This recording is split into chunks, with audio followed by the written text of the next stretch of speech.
உங்கள் வாழ்க்கையில் நிறைய பிரச்சனை இருக்குல்ல, அது ஒரு பெரிய பிரச்சனையே கிடையாது. ஆனால் உங்கள் வாழ்க்கையில் நிறைய துன்பம் இருக்குது, என் வாழ்க்கையில் நிறைய சோகம் இருக்குது, என் வாழ்க்கையில் நிறைய கவலை இருக்குது அப்படின்னு சொன்னீங்கன்னா, உண்மையான பிரச்சனையே அங்கே தான் இருக்குது. பிரச்சனைகள் அப்படின்றது வெளியிலேருந்து நடக்கக்கூடிய நிகழ்வு. நம்ம வாழ்க்கையில் என்ன செஞ்சாலும் செய்யலைனாலும் பிரச்சனைன்றது வந்துகிட்டே தான் இருக்கும். அது நம்ம கட்டுப்பாட்டில் கிடையவே கிடையாது.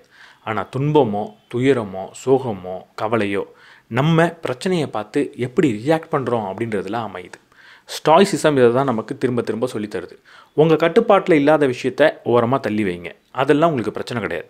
உங்கள் கட்டுப்பாட்டில் என்ன இருக்கோ அதுதான் உண்மையான பிரச்சனை, அதில் கவனத்தை செலுத்துங்கன்னு சொல்லுது. நம்ம வாழ்க்கையில் இப்படி நிறைய பிரச்சனை இருக்கிறப்ப நான் என்ன தான் செய்கிறது? அது எல்லாத்தையும் ஒரு சேலஞ்சாக பார்க்க ஆரம்பிங்க. எப்படிப்பட்ட சேலஞ்ச்? Stoic challenge.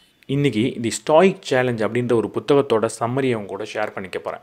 வாழ்க்கையில் நிறைய பிரச்சனை இருக்குதுன்னு நீங்கள் சொன்னீங்கன்னா, இந்த வீடியோவை பார்த்ததுக்கப்புறம் பிரச்சனைகளை எப்படி புது விதமாக அணுகிறது அப்படின்றது கட்டாயம் உங்களுக்கு தெரிய போகுது. நம்ம சேனலுக்கு நீங்கள் புதுசாக இருந்தீங்கன்னா, நான் படிக்கிற புக்ஸோட சம்மரிஸ் அப்லோட் பண்ணுவேன். நான் படிச்சதுலேயே எனக்கு ரொம்ப பிடிச்ச விஷயத்தை உங்க கூட ஷேர் பண்ணிப்பேன். நான் படிச்சதுலேயே நல்ல புக்ஸை உங்களுக்கு ரெக்கமெண்ட் பண்ணவும் செய்வேன். அதில் உங்களுக்கு பிடிக்கும் அப்படின்னா நம்ம சேனலுக்கு சப்ஸ்கிரைப் பண்ணிவிட்டு பெல் பட்டனை ப்ரெஸ் பண்ணிவிடுங்க.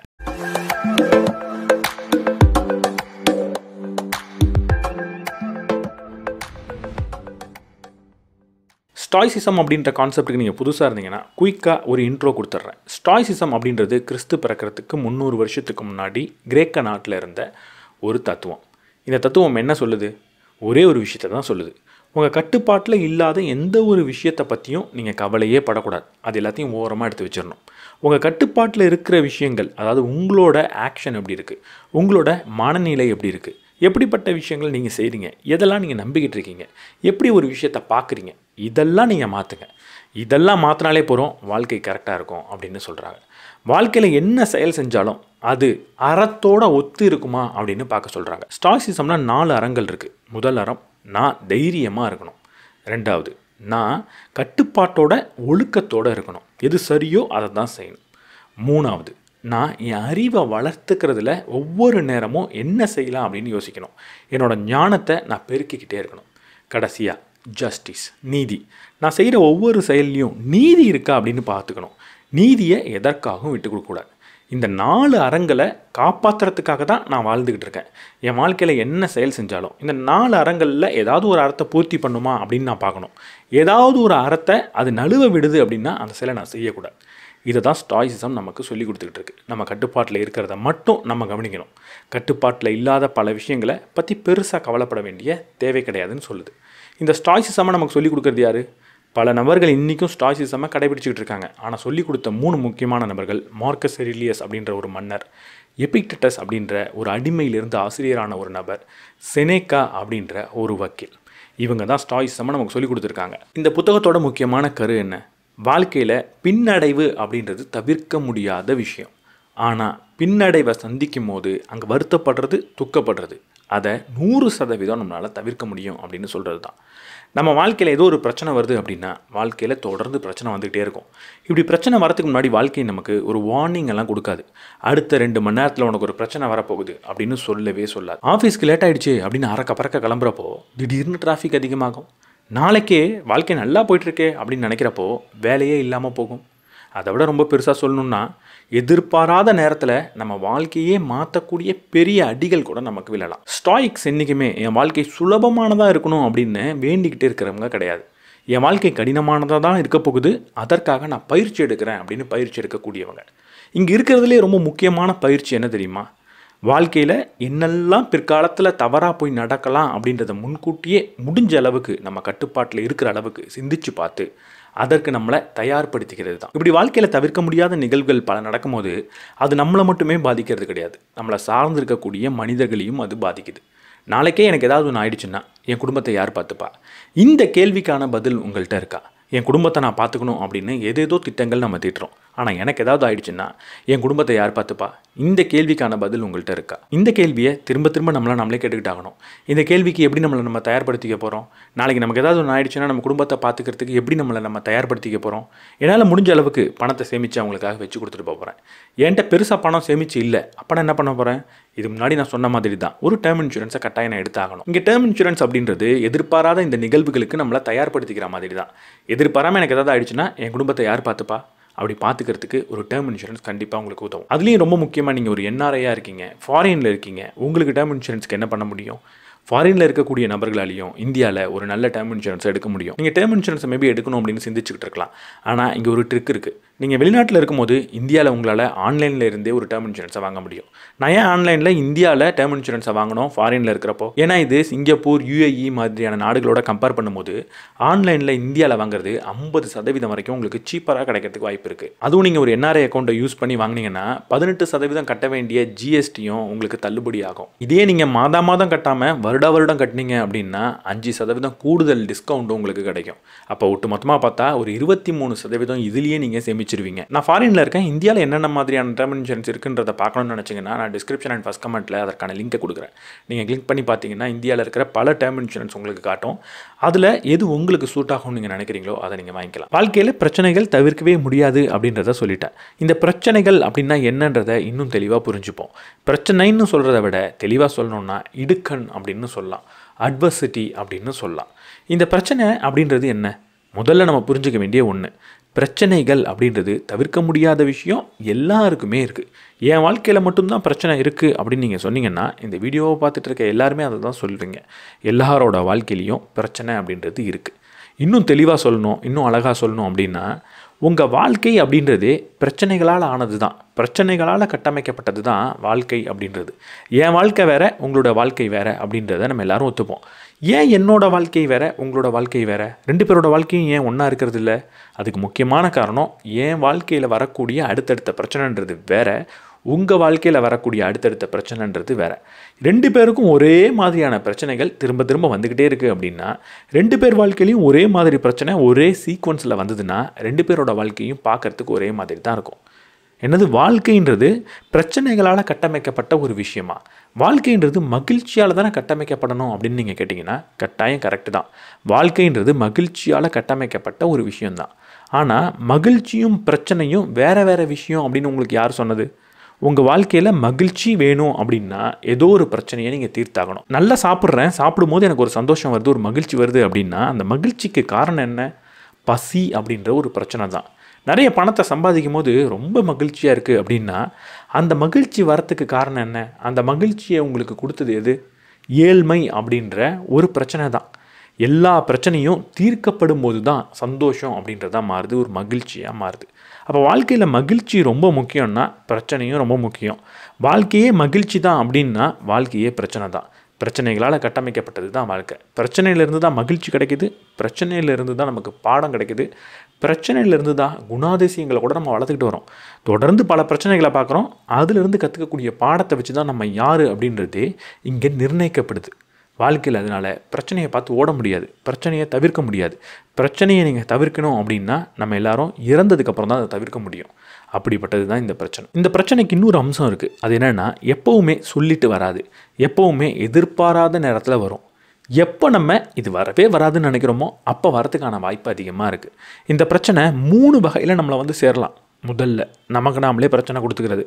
நான் ஒரு ஒழுக்கமாக இருக்க மாட்டேன், எதை செய்யக்கூடாதோ அதை தான் செய்வேன், ஒரு உடனடி சந்தோஷத்துக்காக ஏதாவது வேலையை செஞ்சுக்கிட்டே இருப்பேன், நீண்ட கால சிந்தனையே என் கூட நான் வச்சுக்கிட்டு இருக்க மாட்டேன், எதை செய்யணுமோ அதை தவிர்த்துட்டு மற்ற எல்லா கெட்ட பழக்கமும் என்கிட்ட இருக்கும் அப்படின்னு சொன்னோன்னா அது நமக்கு நாமளே கொடுத்துக்கக்கூடிய பிரச்சனை. ரெண்டாவது, அடுத்தவங்க நமக்கு கொடுக்கக்கூடிய பிரச்சனை. சில பேர் அவங்க வாழ்க்கையில் முன்னேறதுக்காக சில செயல்களை செய்வாங்க, தப்புன்னு சொல்லிட முடியாது. ஆனால் அது நம்மளை பாதிச்சிடும், நம்மளோட வாழ்க்கையை அழிக்க கூட செய்யலாம், நம்மளோட சந்தோஷத்தை கொஞ்சம் தள்ளி போடலாம். இப்படி அவங்க வாழ்க்கைக்காக செய்யக்கூடிய செயல்கள் நம்ம வாழ்க்கையை பாதிக்கும். சில நபர்கள் இருப்பாங்க நம்மளை பாதிக்கணும் அப்படின்றதுக்காக சில செயல்களை செய்வாங்க, நம்மளை பற்றி புறம் பேசுவாங்க, நம்மளுடைய ஒரு கேரக்டரை அசாசின் பண்ணலாம். இப்படிப்பட்ட நபர்களும் இருக்காங்க. அதுவும் அடுத்தவங்களால் நமக்கு வரக்கூடிய பிரச்சனை. மூணாவது, இயற்கை நமக்கு கொடுக்கக்கூடிய ஒரு பிரச்சனை. நான் ஆஃபீஸ்க்கு லேட் ஆகிடுச்சு அப்படின்னு அறக்க பறக்க போவேன், போகிற வெளில ரொம்ப டிராஃபிக்காக இருக்கும், ஏதோ ஒரு ஆக்சிடென்ட் நடந்திருக்கலாம், ரொம்ப ஆசையாக பயிர் போட்டிருப்பேன், திடீர்னு வெளில வந்து எல்லாமே நஷ்டமாகலாம், வீடு ரொம்ப ஆசையாக கட்டியிருப்பேன், ஒரு நிலநடுக்கம் வந்துடலாம். இப்படி பல விஷயங்கள் இயற்கை மூலியமாக நமக்கு பிரச்சனையாக வரும். இங்கே எந்த சோர்ஸ்லேருந்து பிரச்சனை வந்தாலும் நம்மளால் தவிர்க்க முடிஞ்ச பிரச்சனைன்றது ஒன்று தான். அது என்ன? நம்மளே நமக்கு கொடுத்துக்கக்கூடிய பிரச்சனை.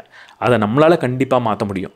ஆனால் மற்றவங்க கொடுக்குற பிரச்சனை, வெளியிலேருந்து வர பிரச்சனை, இயற்கையிலேருந்து வர பிரச்சனை, இதை பற்றி தான் நம்ம பேசியாகணும். இங்கே இன்னும் கவனிக்க வேண்டிய ஒரு விஷயம் என்னென்னா, எப்பெல்லாம் வாழ்க்கையில் பிரச்சனை வருதோ அந்த பிரச்சனையை கையாளுறது சுலபந்தான். ஆனால் மனிதன் பிரச்சனைகளை கையாளுறதுக்காக வடிவமைக்கப்பட்டவன் கிடையாது. மனிதன் இயற்கையாகவே நேச்சராகவே பிரச்சனையை தவறாக தான் அணுகிக்கிட்டு இருக்கான். ஏன்னா ஆரம்ப காலத்தில் நமக்கு ஒரு பிரச்சனை வந்ததுன்னா நம்ம உடம்பு சொல்லக்கூடிய ஒரே விஷயம், இங்கே சண்டை போடு இல்லைன்னா தப்பிச்சு ஓடிடு, ஒன்று கோவப்பட்டு அடி இல்லைன்னா பயந்து ஓடிடு. இந்த 2 விஷயத்தை தான் நம்ம உடம்பு நமக்கு சொல்லி கொடுத்துருக்கு, நம்மளுடைய மூளை நமக்கு சொல்லி கொடுத்துருக்கு. ஆனால் பிரச்சனைகளை பயந்து நம்ம ஓடவும் கூடாது, பிரச்சனைகளை கோவப்பட்டு நம்ம அடிக்கவும் கூடாது. நம்ம கோவப்பட்டு அடிக்கிறது எப்படி இருக்கும்? நான் பிரச்சனைகளை கோவப்பட்டு அடித்ததே கிடையாது அப்படின்னு சொன்னால் ஒரு உதாரணம் சொல்கிறேன். ரொம்ப லேட்டாக இருக்கும், ஒரு ட்ரெயினை பிடிக்கிறதுக்காக குடும்பத்தோடு கிளம்பிக்கிட்டு இருப்போம், ஏதோ ஒரு ட்ரிப் பிளான் பண்ணியிருப்போம், அவசரமாக போயிட்டு இருப்போம், போகிற வழியில் ஏதோ ஒரு பொருளை மறந்துட்டோம் அப்படின்னு நமக்கு தோணும். உடனடியாக ஒய்ஃபை பார்த்து கத்த ஆரம்பிச்சிருவோம். ஏன் இதை கூட நீ எடுத்து வைக்க மாட்டியா, இதை கூட பார்த்து பேக் பண்ண தெரியாதா, உன் கூட வாழ்கிறதே எனக்கு பிடிக்கல அப்படின்னு ஆக்ரோஷமாக கத்துவோம். இதுதான் பிரச்சனையோட சண்டை போடுறது. பிரச்சனைன்னு இங்கே ஒய்ஃபை சொல்ல, இங்கே நான் சொல்ல வர்றது என்னென்னா, எனக்கு ஒரு பிரச்சனை நடந்துருச்சு, பர்ஸை நான் மறந்து வீட்டில் வச்சுட்டு வந்துட்டேன். இப்போ பர்ஸை வீட்டில் மறந்து வச்சுட்டு வரதுன்றது ஒரு சாதாரண நிகழ்வு, சில சமயம் நமக்கு நடக்கலாம், அது தவிர்க்க முடியாத ஒரு விஷயம்தான். அதுக்கு ஒய்ஃப் காரணம்லாம் கிடையாது. ஆனால் ஒரு பிரச்சனை வாழ்க்கையில் வந்த உடனே அந்த இடத்துல கோவப்பட்டு ஒரு ஆளை நம்ம தேடுறோம். இங்கே இருக்கிறதுலே யார் சாஃப்ட், யார் மேலே நம்மளால் கோவத்தை காட்ட முடியும், யார் மேலே கோவத்தை காட்டினா அவங்க திரும்பி நம்மளை அடிக்க மாட்டாங்க, எங்கே கோவத்தை செலுத்துறதுக்கான இடம் இருக்குன்னு சுற்றி பார்த்து அவங்கள குறை சொல்கிறோம், அவங்க கூட சண்டை போடுறோம். இதுதான் நம்ம பிரச்சனையை பார்த்து கோவப்பட்டு சண்டை போடுறது. பிரச்சனையை பார்த்து பயந்து ஓடுறதுன்னா என்ன? வாழ்க்கையில் ஏதாவது ஒன்று நடக்கும், அந்த இடத்துல நம்மளால் ஒரு சண்டை போட முடியாது, கோவத்தை காட்டுறதுக்கு ஆளே இருக்க மாட்டாங்க. அந்த நேரத்தில் என்ன பண்ணிவிடுவோம்? எனக்கு மட்டும் இப்படி நடந்துக்கிட்டு இருக்கேன்னு உட்காந்து அலறது, எனக்கு மட்டும்தான் வாழ்க்கையில் இப்படி நடக்கும் அப்படின்னு சொல்கிறது. நம்ம கூட இருக்கிறவங்கள்ட்டெல்லாம் நம்மளோட சோகப்பாட்டை பாடிக்கிட்டே இருக்கிறது. இங்கே நான் சோகமே ஆகக்கூடாது அப்படின்னு நான் சொல்லவே இல்லை. ஒவ்வொரு மனிதனும் கட்டாயம் சோகம் அப்படின்றத அடைஞ்சாகணும். சோகன்றது நம்ம எல்லாரும் அனுபவிக்க வேண்டிய ஒரு கட்டாயமான எமோஷன் தான் அது. அதை அப்படியே தவிர்த்துலாம் எரியக்கூடாது. அப்படி எரியறது மிகப்பெரிய பிரச்சனையை கொண்டு போய் விடும். ஆனால் இங்கே நான் சோகமாகிறதுன்றது வேற, சோகமாக இருக்கிற மாதிரி என்னானே ஏமாற்றிக்கிறதுன்றது வேற. சோகமாகிறதுனா என்ன? ஏதோ ஒரு உண்மையான ஒரு பிரச்சனை வந்துருச்சு, எனக்கு பிடிச்சவங்க என்னை விட்டு போயிட்டாங்க, எனக்கு ஒரு பிரேக்கப் ஆகிடுச்சு, சோகன்றது வரது தான். அந்த இடத்துல நான் சோகமாகலாம், உட்காந்து அழலாம், எனக்கு ரொம்ப நெருங்கிய 1-2 பேர்கிட்ட அதை பற்றி பேசலாம், தப்பே கிடையாது, கட்டாயம் செய்யணும்.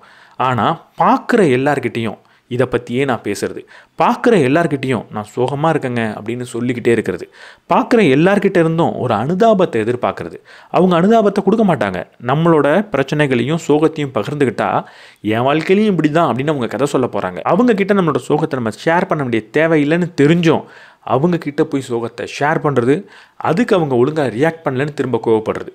இப்படிப்பட்ட ஒரு சைக்கிளில் நீங்கள் இருந்தீங்க அப்படின்னா நீங்கள் சோகமாக இருக்கிற மாதிரி உங்களை நீங்களே ஏமாற்றிக்கிட்டு இருக்கீங்க. சின்ன வயசில் நம்ம எல்லாரும் ஏதாவது ஒரு தேவை ஏற்படுது, ஒரு அட்டென்ஷன் தேவைப்படுதுன்னா உட்காந்து அழுவோம். நம்ம அழுத உடனே நம்மளோட அப்பாவோ நம்மளோட அம்மாவோ நம்மளை வந்து பேசிஃபை பண்ணுவாங்க, நம்மளை சமாதானப்படுத்துவாங்க. அதுக்கு பழகி போன ஒரு மனது தான் இப்படி நடந்துக்கும். என் வாழ்க்கையில் ஏதாவது சோகமான நிகழ்வு நடந்தால் உடனடியாக அதை எல்லார்கிட்டையும் சொல்லி எல்லார்கிட்ட இருந்தும் சமாதானத்தை, ஒரு அரவணைப்பை எதிர்பார்த்துக்கிட்டு இருக்கோம்னா அந்த குழந்தை மனது தான் நம்மள்கிட்ட இருக்குது. அது சோகமாக நடிக்கிறது. உண்மையாகவே சோகமாக இருக்கிறதுன்றது வேற ஒரு விஷயம். வாழ்க்கையில் பிரச்சனைகள் தவிர்க்க முடியாத விஷயம். மனிதன் இயற்கையாகவே பிரச்சனையை கையாள ஒழுங்காக தெரியாதவன் தான். அப்போது இந்த பிரச்சனையை பார்த்து நான் என்ன செய்யணும், இந்த பிரச்சனையை எப்படி கையாளுறது? இந்த ஸ்டாயிக் எப்படி பிரச்சனையை கையாளுறாங்க? ரொம்ப சிம்பிள். 2 முக்கியமான புரிதல் உங்களுக்கு வேணும். திரும்பவும் சொல்கிறேன். முதல்ல, இந்த உலகத்தில் வெளியில் நடக்கக்கூடிய பல நிகழ்வுகள், பல பிரச்சனைகள் உங்களோட கட்டுப்பாட்டில் கிடையவே கிடையாது. அதே நேரத்தில் ஒரு பிரச்சனையை நீங்கள் எப்படி பார்க்குறீங்க, அதுக்கு எப்படி ரியாக்ட் பண்ணுறீங்க, எப்படி ரெஸ்பாண்ட் பண்ணுறீங்க அப்படின்றது உங்கள் கண்ட்ரோலில் இருக்குது. இந்த 2 விஷயத்தை நீங்கள் புரிஞ்சுக்கிட்டிங்கன்னா ஒரு பிரச்சனையை கையாளுறதுக்கு ஸ்டாயிக் என்னெல்லாம் பண்ணுறாங்க அப்படின்றத உங்களால் சுலபமாக புரிஞ்சிக்க முடியும். முதல்ல ஒரு பிரச்சனை நடக்குதுன்னா அங்கே நீங்கள் என்ன செய்யணும்? ரீஃப்ரேமிங் அப்படின்ற ஒரு டெக்னிக் இருக்குது. ரீஃப்ரேமிங்னா என்ன? இப்போது ஒரு பிரச்சனை நடந்துகிட்டு இருக்குது, இந்த பிரச்சனையை நான் பிரச்சனையாக பார்க்கக்கூடாது அப்படின்னு உங்கள் மனதுக்கு சொல்லுங்கள். இதை பிரச்சனையாக பார்க்காம எப்படி ஒரு வாய்ப்பாக பார்க்குறது? அப்படிப்பட்ட கேள்வியை உங்கள் மனதில் நீங்கள் கேட்டிங்கன்னா அங்கே பாதி பிரச்சனைகள் உங்களை முன்னேற்றக்கூடிய வாய்ப்பாக உங்களுக்கு தெரியும். ஒரு உதாரணத்துக்கு, இப்போ நான் வீடியோ எடுத்துக்கிட்டு இருக்கேன். இந்த வீடியோ எடுத்துக்கிட்டே இருக்கிறப்போ என் கேமரா ஆஃப் ஆகிடுது. கேமராவில் ஏன் ஆஃப் ஆனது? சார்ஜ் ஒழுங்காக நிற்கிறது இல்லை. இப்போது இதை நான் ஒரு பிரச்சனையாக பார்க்கலாமா, வாய்ப்பாக பார்க்கலாமா? பிரச்சனையாக பார்த்தா கேமரா ஆஃப் ஆகிடுச்சு அப்படின்ற ஒரு கோவம் வரும். இவ்வளவு நேரம் ரெக்கார்ட் பண்ணதெல்லாம் வீணாக போயிடுச்சு அப்படின்ற ஒரு கோவம் வரும். கேமராவை தூக்கி எறியலாம், வேறு ஏதாவது ஒரு செயலை செய்யலாம். இதை நான் ஒரு வாய்ப்பாகவும் பார்க்கலாம். ஓகே, இப்போ கேமரா ஆஃப் ஆகிடுச்சு, என்னால் ஒழுங்காக வீடியோ எடுக்க முடியல, நான் இன்றைக்கி ஒரு நாள் மட்டும் வீடியோ எடுக்க போகிறது கிடையாது, வாழ்நாள் முழுக்க எடுக்க போகிறேன். அப்போ தொடர்ந்து என்னென்னா முன்னேற்றிக்கிட்டே ஆகணும். இப்போது இந்த கேமரா ஆஃப் ஆனது என்னை முன்னேற்றக்கூடிய ஒரு வாய்ப்பு.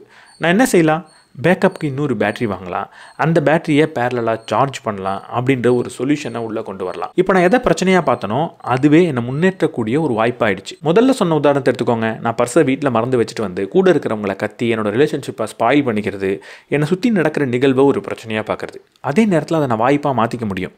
இன்றைக்கி நான் பர்ஸை மறந்துட்டு வந்தேன், இதுக்கப்புறம் வாழ்நாள் முழுக்க நான் வெளியே போகிறப்ப பர்ஸை மறக்கவே கூடாதுன்னா என்ன செய்யணும்? மேபி என்னோடய ஃபோனில் ஒரு டு டூ லிஸ்ட் மாதிரி ஒரு செக்லிஸ்ட்டை வச்சுக்கலாம். எப்போல்லாம் வீட்டை விட்டு ஒரு ட்ரிப்புக்கு போகிறனோ அந்த செக்லிஸ்ட்டில் இருக்கிற எல்லாத்தையும் நான் எடுத்து வச்சுக்கிட்டு இருக்கேனான்னு கடைசியாக சரி பார்க்கலாம். இப்படி ஒரு திட்டத்தை, இப்படிப்பட்ட ஒரு முன்னேற்றத்தை என்னோடய கேரக்டருக்குள்ளே என்னால் கொண்டு வர முடியும். என்னோடய வாழ்க்கை முறையை கொஞ்சமாக என்னால் முன்னேற்றிக்க முடியும். வாழ்க்கையில் நடக்கிற எல்லா பிரச்சனைகளும் ஏதாவது ஒரு வழியில் உங்களுக்கு ஒரு வாய்ப்பாக தான் இருக்கும். என் வாழ்க்கையில் நடக்கிற ஒரு பிரச்சனையை எப்படி வாய்ப்பாக பார்க்குறது அப்படின்ற கேள்வியை முதல்ல கேளுங்க. இதை தான் நம்ம ரீஃப்ரேமிங் அப்படின்னு சொல்லுவோம். அடுத்து, என் வாழ்க்கையில் நடக்கக்கூடிய பிரச்சனை எல்லாத்துக்கும் எப்படி க்ரியேட்டிவான சொல்யூஷனை கொண்டு வருது. ஏதாவது ஒரு பிரச்சனை நடக்கட்டும், அந்த ஒவ்வொரு பிரச்சனையும் பொறுமையாக நிதானமாக உட்காந்து யோசித்து அதை எப்படி நான் க்ரியேட்டிவாக சால்வ் பண்ணுறது அப்படின்னு யோசிச்சு பாருங்கள். இப்போ நான் சொன்ன அதே உதாரணம் தான். கேமராவில் பேட்டரிக்கு ஒரு பேக்கப் வாங்குறதா இருக்கட்டும், இல்லை ஒரு செக்லிஸ்ட்டை ப்ரிப்பேர் பண்ணுறதா இருக்கட்டும், என் வாழ்க்கையில் எந்த பிரச்சனை வந்தாலும் இதை க்ரியேட்டிவாக சால்வ் பண்ணுன்ற ஒரு சேலஞ்சை நம்ம எடுத்துக்கணும். இதை தான் நம்ம ஸ்டாயிக் சேலஞ்ச் அப்படின்னு சொல்கிறோம். என் வாழ்க்கையில் நடக்கக்கூடிய துன்பமான நிகழ்வாக இருக்கட்டும், பிரச்சனைக்குரிய நிகழ்வாக இருக்கட்டும், எதிர்பார்க்காத நிகழ்வாக இருக்கட்டும், இப்படி வரக்கூடிய நிகழ்வு எல்லாத்துலேயும் இந்த ஸ்டாயிக் பயிற்சியை நான் பண்ணணும். அதை பிரச்சனையாக பார்க்காம அதை ஒரு பயிற்சி கூடமாக நான் பார்க்கணும். எப்படிப்பட்ட பயிற்சியை பண்ண போகிறேன்? இப்படிப்பட்ட நிகழ்வையும் நான் எப்படி ஒரு வாய்ப்பாக பார்க்குறது, அந்த வாய்ப்பை எப்படி பயன்படுத்திக்கிறது, அதுக்கு எப்படி ஒரு க்ரியேட்டிவான ஒரு சொல்யூஷனை கொண்டு வருது. இதை நான் தொடர்ந்து பயிற்சி பண்ணிகிட்டே வந்தேன் அப்படின்னா அதற்கப்புறம் என் வாழ்க்கையில் வரக்கூடிய பல பிரச்சனைகள், ஒரு 90% பிரச்சனைகளை வாய்ப்பாக மாற்றிக்கக்கூடிய ஆற்றல் எனக்குள்ளே வந்துடும். அப்போ தான் நான் ஒரு உண்மையான ஸ்டாயிக் ஆகிறேன். அதற்காக என் வாழ்க்கையில் நடக்கிற எல்லா பிரச்சனையும் வாய்ப்பாக பார்க்கணும் அப்படின்ற அவசியம் கிடையாது. எனக்கு ஒரு பிரேக்கப் நடக்குது, எனக்கு பிடிச்சவங்க என்னை விட்டு போயிட்டாங்க, ஒரு மரணம் ஏற்படுது, அந்த இடத்துல உட்காந்து வாழ்க்கையை எப்படி முன்னேற்றிக்கிறது, இது எப்படி ஒரு வாய்ப்பாக பார்க்குறது அப்படின்ற கேள்வியே கேட்கக்கூடாது. இங்கே தான் நம்மளோட காமன் சென்ஸை நம்ம பயன்படுத்தணும். எந்த மாதிரி நிகழ்வுகள் உண்மையாகவே பிரச்சனை, நான் அங்கே கொஞ்சம் தூக்கத்தோடு இருக்கணும், எந்த மாதிரி நிகழ்வுகள் உண்மையாக பிரச்சனைலாம் கிடையாது, அது ஒரு வாய்ப்பாக மாற்றிக்க முடியும் அப்படின்னு பிரித்து பார்க்கக்கூடிய காமன் சென்ஸை வளர்த்துக்கிறது ரொம்ப ரொம்ப அவசியமான விஷயம். அடுத்து, வாழ்க்கையில் எப்படி எதிர்பாராத நிகழ்வுகள் நடக்கிறப்போ ஒரு விஷயத்தை உங்களுக்கு நீங்களே சொல்லிக்கோங்க. நான் இப்போ எந்த நிகழ்வு நடந்தாலும் அதுக்கு உடனடியாக ரியாக்ட் பண்ணிடக்கூடாது. நான் ரியாக்ட் பண்ணுறதுக்கும் அந்த நிகழ்வு நடந்ததுக்கும் நடுவில் ஒரு இடைவெளி இருக்கணும், ஒரு கேப் இருக்கணும். ஏதாவது ஒரு நிகழ்வு உங்களோட எமோஷனை அதிகப்படுத்துது. அது சந்தோஷமாக வேணா இருக்கட்டும், கோபமாக வேணா இருக்கட்டும், பொறாமையாக வேணா இருக்கட்டும், எந்த ஒரு எமோஷன் அதிகமானாலும் அது அதிகமான உடனே நான் ரியாக்ட் பண்ண போகிறது கிடையாது. அந்த எமோஷன் குறையணும், குறைஞ்சதுக்கப்புறம் தான் ரியாக்ட் பண்ண போகிறேன் அப்படின்ற ஒரே ஒரு முடிவு எடுங்க. இந்த முடிவை நீங்கள் எடுத்துட்டாலே பல பிரச்சனைகள் கொழுந்து விட்டு எறிகிறப்போ அது மேலே நீங்கள் எண்ணெயே விட மாட்டீங்க. ஆல்ரெடி ஒரு பிரச்சனை இருக்குது, அது நமக்கு ஒரு எமோஷனை கொடுக்குது. அந்த எமோஷனை பயன்படுத்தி அந்த பிரச்சனையை நீங்கள் அணுகுனீங்கன்னா முக்கால்வாசி நேரம் அந்த பிரச்சனை இன்னும் அதிகமாக கொழுந்து விட்டு தான் எரிய போகுது. அதனால ஒரு சின்ன பிரேக் எடுத்துக்கோங்க, ஒரு பாஸ் எடுத்துக்கோங்க. இங்கே இன்னொரு அழகான விஷயத்தை இவர் சொல்கிறார். எப்பெல்லாம் ஒரு பிரச்சனை நடக்குதோ அப்போல்லாம் கேம் ஆன் அப்படின்ற மைண்ட் செட்குள்ளே வரணுமா. ஒரு உதாரணத்துக்கு, எனக்கு மீட்டிங் ஸ்டார்ட் ஆக போகுது. மீட்டிங் ஸ்டார்ட் ஆக போகிறதுக்கு முன்னாடி நான் தான் ப்ரெசென்ட் பண்ண போகிறேன். என் லேப்டாப் கிராஷ் ஆகிடுச்சு, லேப்டாப் ஆனே ஆகலை. அந்த நேரத்தில் எப்படி இருக்கும்? அந்த நேரத்தில் இந்த 2 வார்த்தையை சொல்லுங்கள், கேம் ஆன். இந்த இடத்துல நான் ஒரு ஸ்டாய்க்காக இருக்க போகிறேன். இந்த இடத்துல இந்த சூழலை எவ்வளவு சிறப்பாக மேனேஜ் பண்ண முடியுமோ அப்படி நான் மேனேஜ் பண்ண போகிறேன். மேபி உள்ளே போய் என்னோடய லேப்டாப் பிரச்சனை ஆகிடுச்சு அப்படின்னு ஓப்பனாக சொல்கிறதே போதுமான செயலாக இருக்கும். இந்த மீட்டிங்கை போஸ்ட்போன் பண்ணிக்கலாமா அப்படின்னு கேட்குறதே போதுமான செயலாக இருக்கும். ஒரு ஐடிகிட்ட என் லேப்டாப் கிராஷ் ஆகிடுச்சு, என்னோடய ப்ரெசன்டேஷன் சர்வரில் இருக்கா அப்படின்னு பொறுமையாக கேட்டு மீட்டிங் ஒரு 10 நிமிஷம் வெயிட் பண்ண வச்சா அது சிறப்பான முடிவாக இருக்கும். ஆனால் அந்த நேரத்தில் ரொம்ப பேனிக் ஆகி ரொம்ப பயந்து என்ன பண்ணுறதுனே தெரியாமல் உள்ளே போய் சொதப்பி திட்டு வாங்கி வேலையே போகிறது தான் நம்ம பார்த்துருப்போம். அதனால் எப்பெல்லாம் இந்த மாதிரி எதிர்பாராத ஒரு நிகழ்வு நடக்குதோ அப்போல்லாம் கேம் ஆன் அப்படின்ற ஒரு வார்த்தையை சொல்கிறார். இப்படி இந்த வார்த்தையை நம்ம சொல்லும் போதே நமக்கு ஞாபகம் வந்துடும், இந்த இடத்துல நம்ம ரொம்ப எமோஷனாக ஆகக்கூடாது, இந்த இடத்துல சிறப்பாக என்ன செய்ய முடியுமோ அதை செய்யணும், ஒரு ஸ்டாய்க்காக இருக்கணும் அப்படின்னு. ஒவ்வொரு தடவை ஏதாவது ஒரு நிகழ்வு நடக்கிறப்பையும் இது எந்த பக்கெட்டுக்குள்ளே வரும் அப்படின்னு கேளுங்க. நம்ம எல்லாருக்கிட்டையும் 3 பக்கெட் இருக்குது. ஒன்று, என்னால் கட்டுப்படுத்த முடிஞ்சது. இன்னொன்று, என்னால் ஓரளவுக்கு கட்டுப்படுத்த முடிஞ்சது. 3வது, என்னால் கட்டுப்படுத்தவே முடியாது. என்னோடய மைண்ட் செட் எப்படி இருக்கணும், அதை என்னால் கட்டுப்படுத்த முடியும். நான் எப்படி உழைக்கணும், அது என்னால் கொஞ்சம் தான் கட்டுப்படுத்த முடியும். என் உடம்பு ஒத்து வரணும், என்னோட நேரம் என் கையில் இருக்கணும், வேறு யாரும் அதை அபகரிக்கக்கூடாது, என் குடும்பத்தில் பெரிய பிரச்சனைகள் எதுவும் அன்றைக்கி தீர்க்கப்பட வேண்டியதாக இல்லாமல் இருக்கணும். அப்போ தான் என்னால் கடினமாக உழைக்க முடியும் அன்றைக்கி. இது ஓரளவுக்கு என் கண்ட்ரோலில் இருக்குது. நான் கடினமாக உழைச்சதுக்கப்புறம் எனக்கு வரப்போட ரிசல்ட் எப்படி, அது நம்ம கண்ட்ரோல்லையே கிடையாது. இப்போது ஒவ்வொரு விஷயத்தையும் எந்த பக்கெட்டுக்குள்ளே வரும் அப்படின்ற கேள்வியே கேளுங்க. என் மைண்ட் செட் சரியாகவே இல்லை, நான் ரொம்ப கோவப்பட்டுடுறேன் அப்படின்ற மாதிரி ஒரு பிரச்சனை உங்களுக்கு வருதுன்னா அதை முதல் பக்கெட்டில் போடுங்க. இல்லை என்னால் அதிகமாக வேலை செய்ய முடியல, கொஞ்சம் வேலை செஞ்சாலே டயர்ட் ஆகிடுறேன், உடம்பெல்லாம் வலிக்குது அப்படின்னா ரெண்டாவது பக்கெட்டில் போடுங்க. நான் கடினமாக உழைக்கிறேன், இருந்தாலும் எனக்கு ப்ரொமோஷனே வரல, சம்பள உயர்வே வரல அப்படின்னா மூணாவது பக்கெட்டில் போடுங்க. இப்போ முதல் 2 பக்கெட்டில் நீங்கள் எந்த பிரச்சனைகளை போட்டிங்களோ அதை பற்றி சிந்திங்க, அதுக்காக செயலாற்றுங்க, அதுக்காக திட்டம் திட்டுங்க. மூணாவது பக்கெட்டை தூக்கி ஓரமாக வச்சுருங்க. இப்போ ரெண்டாவது பக்கெட்டை பற்றி இன்னும் கொஞ்சம் தெளிவாக சொல்லணும். என்னோடய உடம்பு எனக்கு ஒத்துழைக்க மாட்டுது, என்னால் கடினமாக உழைக்க முடியல அப்படின்னா அது என்னோடய கட்டுப்பாட்டில் இல்லையேன்னு நீங்கள் நினைக்கலாம்.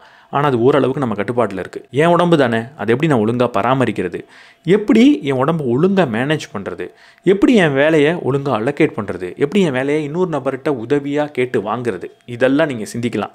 அதனால் இது ரெண்டாவது பக்கெட்டில் கூட நீங்கள் ஃபோக்கஸ் பண்ணலாம். மூணாவது பக்கெட்டில் எக்காரணத்தை கொண்டும் ஃபோக்கஸ் பண்ணக்கூடாது. அங்கே நீங்கள் என்ன ஃபோக்கஸ் பண்ணாலும் அது வெறும் கவலையை மட்டும்தான் கொடுக்குமே தவிர எந்த ஒரு சொல்யூஷனையும் எந்த ஒரு தீர்வையும் அது கொடுக்காது.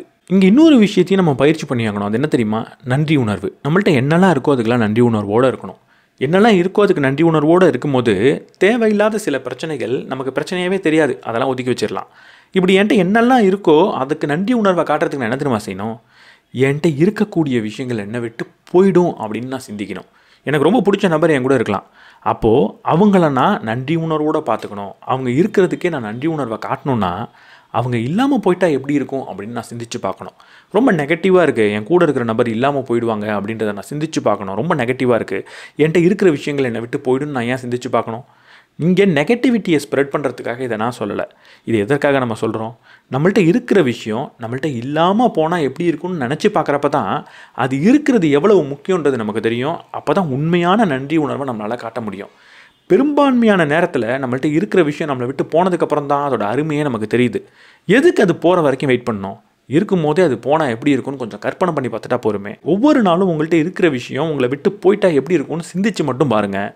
இருக்கிற விஷயத்துக்கு கண்டிப்பாக நன்றி உணர்வோடு இருப்பீங்க. எப்போ நீங்கள் நன்றி உணர்வை உள்ளே கொண்டு வந்துட்டீங்களோ அப்போவே தேவையில்லாத சின்ன சின்ன பிரச்சனை, நம்ம கட்டுப்பாட்டில் இல்லாத சில பிரச்சனை, அதெல்லாம் உங்களுக்கு ஞாபகத்திலேயே இருக்காது. பிரச்சனைகளுக்கு கொஞ்சம் நம்ம பழகிட்டாகணும். சின்ன சின்ன டிஸ்கம்ஃபர்ட், ஒரு சொகுசுலேருந்து அப்பப்போ வெளியே வந்தாகணும். சின்ன சின்ன டிஸ்கம்ஃபர்ட்டை நமக்கு கொடுத்துக்கிட்டே ஆகணும். ஒரு உடல் பயிற்சி பண்ணுறதா இருக்கலாம், இல்லை ஒரு குளிர்ந்த நீரில் காலையில் குளிக்கிறதா இருக்கலாம், இல்லை நம்மளால் இதை செய்யவே முடியாதுன்னு நினைக்கக்கூடிய செயலை செஞ்சு பார்க்குறதா இருக்கலாம். நம்மளோட மேனேஜர் எப்போ பார்த்தாலும் என்னை திட்டிக்கிட்டே இருப்பார், அவர்கிட்ட கொஞ்சம் நேரம் உட்காந்து பேசுகிறதா இருக்கலாம், அவர்கிட்ட ரிவ்யூவுக்கு தனியாக போகிறதா இருக்கலாம். இப்படி நம்மளை டிஸ்கம்ஃபர்ட் ஆக்கக்கூடிய சின்ன சின்ன செயலை அப்பப்போ நம்ம செஞ்சுக்கிட்டே இருக்கணும். இதை செய்யும்போது என்னாகும்? நம்மளோட மூளை கொஞ்சம் வலுவடையும், ஒரு எமோஷனல் டஃப்னஸ் நமக்கு வரும், ஒரு மென்டல் ஸ்ட்ரென்த் நமக்கு கிடைக்கும். அது அப்பப்போ பயிற்சி பண்ணிகிட்டே இருந்தீங்க அப்படின்னா இப்படி எதிர்பாராமல் இந்த நிகழ்வு நடக்கிறப்போ அதை உங்களால் கையாள முடியும். என் மேனேஜர் எப்போவுமே என்னை திட்டிக்கிட்டே இருப்பார் அப்படின்னு நீங்கள் சொல்கிற ஒரு ஆளாக இருந்தால், அதை நினச்சி வருத்தப்பட்டுக்கிட்டே இருக்கக்கூடிய ஒரு ஆளாக இருந்தால், தினமும் ஆஃபீஸ் போகிறதுக்கே ஒரு மாதிரி இருக்குது, எப்போ அவர் திட்டுவார்னே எனக்கு தெரியல அப்படின்னு உங்களுக்கு தோணிகிட்டே இருந்தால் அவர்கிட்ட அடிக்கடி நீங்களே போய் பேசி பாருங்கள்.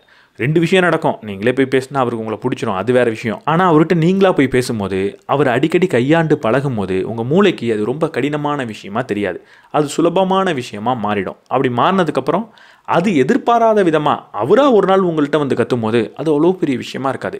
அதை எப்படி ஹேண்டில் பண்ணுன்றதை உங்கள் மூளை அதுக்கு முன்னாடியே கற்றுக்கிட்டு இருக்கும்.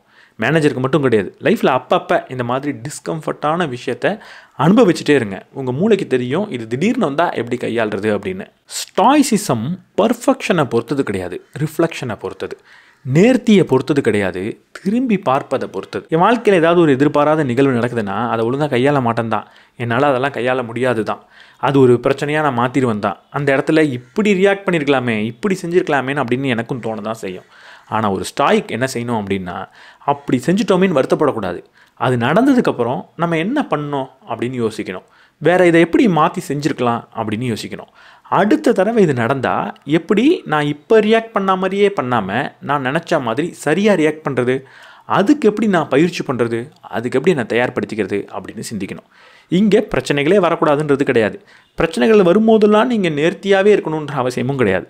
பிரச்சனைகள் வரப்போ பிழையோடு தான் அதை நீங்கள் அணுக போகிறீங்க. ஆனால் அதை அணுகுனதுக்கப்புறம் திரும்பி பாருங்கள் அதை எப்படி சரியாக செய்யலாம் அப்படின்னு. அதிலிருந்து பாடத்தை கற்றுக்கோங்க. அடுத்த தடவை இன்னும் கொஞ்சம் சிறப்பாக முயற்சி பண்ணுங்கள். அப்போ கூட பிழை வரலாம், பிரச்சனை கிடையாது. திரும்ப பார்த்து கொஞ்சம் கொஞ்சமாக நம்மளை முன்னேற்றிக்கிறோமா அப்படின்றது தான் முக்கியம். அதுதான் ஸ்டாய்க் வழி.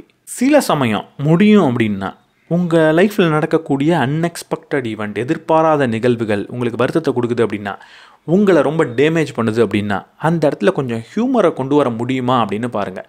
உங்கள் வாழ்க்கையில் நடந்த அந்த மாதிரி பிரச்சனைகளை ஒரு காமெடியாக அடுத்தவங்கள்ட்ட சொல்ல முடியுமான்னு பாருங்கள். நான் முதல்ல சொன்ன உதாரணம் தான். மேனேஜர்கிட்ட திட்டு வாங்கும்போது கஷ்டமாக தான் இருக்கும். திட்டு வாங்கிட்டு பக்கத்தில் இருக்கிற கூட பணி செய்யக்கூடிய நபர்கிட்ட திட்டு வாங்கினதை சொல்லும் போது நம்ம சிரிச்சுக்கிட்டே தான் சொல்லுவோம். அதை ஒரு ஃபன்னாக தான் சொல்லுவோம், அதை ஒரு காமெடியாக தான் சொல்லுவோம். இதை எல்லா இடத்துலையும் அப்ளை பண்ண முடியுமான்னு பாருங்கள். எல்லா இடத்துலையும் கண்டிப்பாக முடியாது. எங்கெல்லாம் முடியுமோ பண்ணுங்கள். எங்கெல்லாம் முடியுமோ இந்த ஹியூமர் அப்படின்ற ஒரு விஷயத்தை பயன்படுத்திக்கோங்க. பிரச்சனை நடக்கும் போதே காமெடி ஸ்டார்ட் ஆகிடுச்சு அப்படின்னு உங்களால் சொல்ல முடிஞ்சால் ரொம்ப சூப்பரான விஷயந்தான். இல்லைனா பிரச்சனை முடிஞ்சதுக்கப்புறம் அதே கதையை இன்னொரு நபர்கிட்ட காமெடியாக சொல்ல முடியுமான்னு யோசிச்சு பாருங்கள். நம்ம எப்போவுமே நம்ம வாழ்க்கையில் நடக்கக்கூடிய துன்பங்களை துக்கமான ஒரு விஷயம் மாதிரி அடுத்தவங்கள்ட்ட புலம்புறதுக்காக போவோம். புலம்புறதுக்காக போனால் அவன் அதை விட அதிகமாக நம்மள்கிட்ட புலம்புவான். ஆனால் அதுக்கு பதிலாக நடந்த நிகழ்வை கொஞ்சம் காமெடியாக ஹியூமராக அடுத்தவங்கள்ட்ட சொல்ல முடியுமா அப்படின்னு பாருங்கள். வீட்டில் நடக்கிற பிரச்சனையாக இருக்கட்டும், எந்த ஒரு பிரச்சனையாக இருக்கட்டும், சொல்ல முடிஞ்சதுன்னா சூப்பர். ஏன்னா அந்த நிகழ்வே உங்கள் மூளையில் ஒரு காமெடியான நிகழ்வாக மாறிடும். துக்கமான நிகழ்வாக இருக்கவே இருக்காது. அது மட்டும் இல்லாமல் நீங்கள் உங்கள் நண்பரோடு போய் ஒரு காமெடியாக பேசுகிறீங்க அப்படின்னா அவரும் உங்கள் மேலே தள்ளி கொட்ட மாட்டார். அவரும் சிரித்து பேசுவார். அவரோட லைஃப்லேயும் ஒரு நல்ல விஷயத்தை உங்களால் விதைக்க முடியும், ஒரு சிரிப்பை விதைக்க முடியும். அவரோட பிரச்சனையும் ஒரு காமெடியாக பார்க்க ஆரம்பிப்பார். நம்மளோட பிரச்சனையை ஒரு ஹியூமர் சென்ஸோடு பார்க்கக்கூடிய ஒரு திறமை நம்மள்கிட்ட இருந்ததுன்னா நமக்கு மட்டும் கிடையாது, அடுத்தவங்களுக்கும் ரொம்ப உதவியாக இருக்கும். முதல்ல சொன்ன அதே விஷயந்தான். லைஃப்பில் நடக்கக்கூடிய எல்லா நிகழ்வையும் ஒரு சேலஞ்சாக, ஒரு ட்ரைனிங்காக பாருங்கள். என்னோடய கேரக்டரை ட்ரெயின் பண்ணுறதுக்கான ஒரு இடம் இது. ஜிம்முக்கு போகிறோம், உடம்பை ட்ரெயின் பண்ணுறோம். ஒரு கிளாஸ் ரூமுக்கு போகிறோம், நம்மளோட ஸ்கில் செட்டை, நம்மளோட நாலேஜை ட்ரெயின் பண்ணுறோம். எங்கே கேரக்டரை ட்ரெயின் பண்ணுறது? அதுக்கு எதுவும் கிடையாது. அதுக்கு ஒரே விஷயம், வாழ்க்கையில் நடக்கக்கூடிய இப்படி எதிர்பாராத பிரச்சனைகள் மட்டும்தான். உங்கள் ஆஃபீஸில் யாரோ ஒருத்தர் எந்நேரமும் உங்களுக்கு பிரச்சனை பண்ணிக்கிட்டே இருக்காரா? எந்நேரமும் உங்கள்கிட்ட டாக்ஸிக்காகவே இருக்காரா? உங்களை பற்றி தப்பாக பேசிகிட்டு இருக்காரு, புறம் பேசிக்கிட்டே இருக்காரா? அந்த இடத்துல உங்களோட கேரக்டர் ட்ரைனிங்காக பண்ணுங்கள். அந்த இடத்துல அடுத்தவங்களை பொறுத்துக்கிறது எப்படி, எல்லா இடத்துலையும் எப்படி நிதானமாக போகிறது, இப்படிப்பட்ட கேரக்டரை பயிற்சி பண்ணுங்கள். நம்ம எல்லாருக்குமே இதுதான் சரி அப்படின்னு சில ஃபிலாசபி இருக்கும். அந்த ஃபிலாசபியை எப்போ பயிற்சி பண்ணி பார்க்குறது?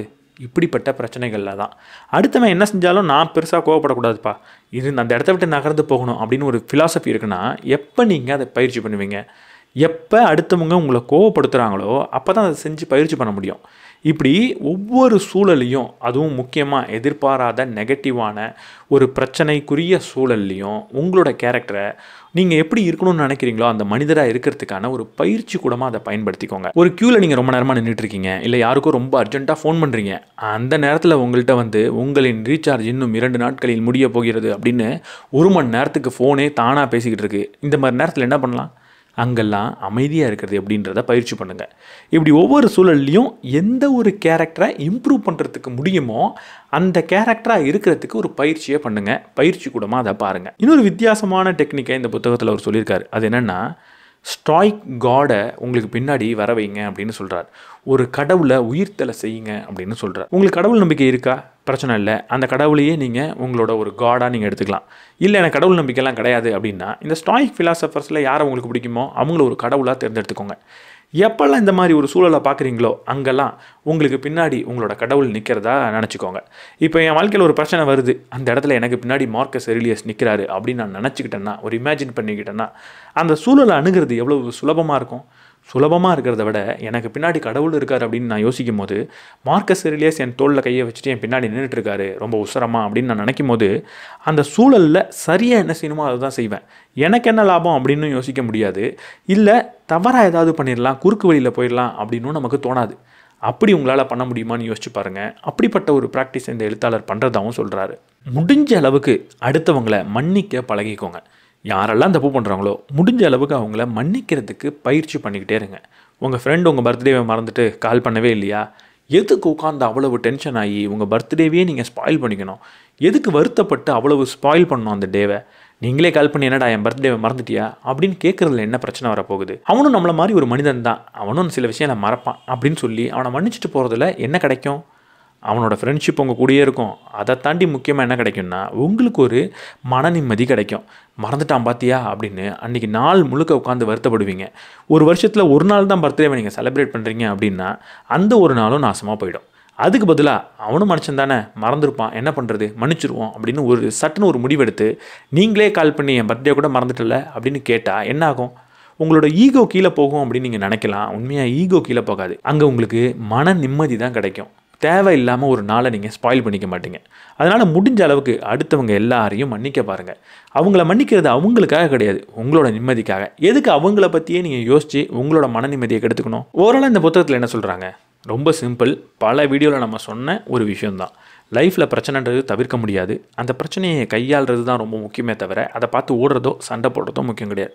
எப்படி கையாளுறது? ஒரு ஸ்டாய்க் மாதிரி கையாளணும். என் கண்ட்ரோலில் இருக்கிற விஷயத்தை மட்டும் கட்டுப்படுத்தணும். என் கண்ட்ரோலில் இல்லாத விஷயத்தை ஓரமாக ஒதுக்கி வச்சிடணும். என் கண்ட்ரோலில் இருக்கிற விஷயத்தை எப்படியெல்லாம் கட்டுப்படுத்துறதுன்னு பல டிப்ஸ் சொன்னேன். சில விஷயங்கள் ரொம்பவே புதுசாக எனக்கு இருந்தது. இந்த ஸ்டாய்க் காட் மாதிரியான விஷயங்கள் அது என் வாழ்க்கையில் பயிற்சி பண்ணலாம் அப்படின்னு தோணுது. இன்றைக்கி அதை உங்கள் கூட ஷேர் பண்ணிக்கணும் அப்படின்னு எனக்கு தோணுச்சு. இப்போ சொன்ன பயிற்சியில் எது உங்களுக்கு ரொம்ப வித்தியாசமாக இருந்தது, எது உங்களுக்கு பிடிச்சிருந்ததுன்றதை கமெண்ட் செக்ஷனில் சொல்லுங்கள். இல்லை இந்த மாதிரி நீங்கள் ஏதாவது ஒரு பயிற்சியை ஏற்கனவே பண்ணிக்கிட்டு இருந்தீங்கன்னா அது என்ன அப்படின்றதையும் கமெண்ட் செக்ஷனில் சொல்லுங்கள். அதை விட இன்னொரு முக்கியமான விஷயம், இந்த புத்தகம் முழுக்க ஸ்டாய்சிசம் மூலியமாக எனக்கு மன நிம்மதி கிடைக்கும் அப்படின்னு தான் இவர் பேசிகிட்டு இருந்தார். அது கொஞ்சம் மாடர்ன் ஸ்டாய்சிசம் அப்படின்னு நம்ம சொல்லாமே தவிர உண்மையான ஸ்டாய்சிசம் அது கிடையாது. உண்மையான ஸ்டாய்க் யாரும் மன நிம்மதிக்காக எதுவும் செய்யலை. அவங்க செஞ்சது எல்லாமே அறங்களை பிடிச்சு வச்சுக்கிறதுக்கு தான். நான் முதல்ல சொன்ன அறங்களுக்காக தான் எல்லாத்தையும் செஞ்சாங்களே தவிர எனக்கு நிம்மதி கிடைக்கும்னு எதையும் அவங்க செய்யலை. இதை அவர் இன்னொரு புத்தகத்தில் அக்னாலஜி இப்போ பண்ணிட்டாராம். ஆமாம், நான் சொல்கிறது உண்மையான கிளாசிக்கல் ஸ்டாய்சிசம் கிடையாது, அதிலிருந்து கற்றுக்கிட்ட ஒரு மாடர்ன் ஸ்டாய்சிசம் அப்படின்னு அவர் சொல்லியிருக்கார். ஏதோ ஒன்று செய்கிற செயல் கரெக்டாக இருந்தால் போகிறோம். அதை மன நிம்மதிக்காக செஞ்சால் என்ன, அறத்துக்காக செஞ்சால் என்ன. செய்கிற செயல் ஒழுங்காக இருக்கிறப்போ அறமும் மன நிம்மதியும் ஒரே நேரத்தில் கிடச்சிரும். பட் நம்ம புரிஞ்சிக்க வேண்டியது ஸ்டாய்சிசம் அப்படின்னு எடுத்துக்கிட்டதுக்கப்புறம் அறத்துக்காக செயல் செய்யணுமே தவிர மன நிம்மதிக்காகவோ சந்தோஷத்துக்காகவோ வேறு எந்த ஒரு விஷயத்துக்காகவோ அதை நம்ம செய்யக்கூடாது. அது மட்டும் இல்லாமல் நீங்கள் ஒரு NRA இருந்து டேர்ம் இன்சூரன்ஸ் எடுக்கணும் அப்படின்னு திங்க் பண்ணிக்கிட்டு இருந்தீங்கன்னா நான் முதல்ல சொன்ன மாதிரி லிங்க் டிஸ்கிரிப்ஷனில் இருக்குது. தேவையானவங்க செக் பண்ணி பார்க்கலாம். இந்த வீடியோ பற்றி என்ன நினைக்கிறீங்கன்றத கமெண்ட் செக்ஷனில் சொல்லுங்கள். இந்த வீடியோ உங்களுக்கு பிடிச்சிருந்தா லைக் பண்ணிவிட்டு உங்கள் நண்பர்களோட ஷேர் பண்ணுங்கள். நம்ம சேனலுக்கு நீங்கள் புதுசாக இருந்தீங்கன்னா சப்ஸ்கிரைப் பண்ணிவிட்டு பெல் பட்டனை ப்ரெஸ் பண்ணிவிடுங்க.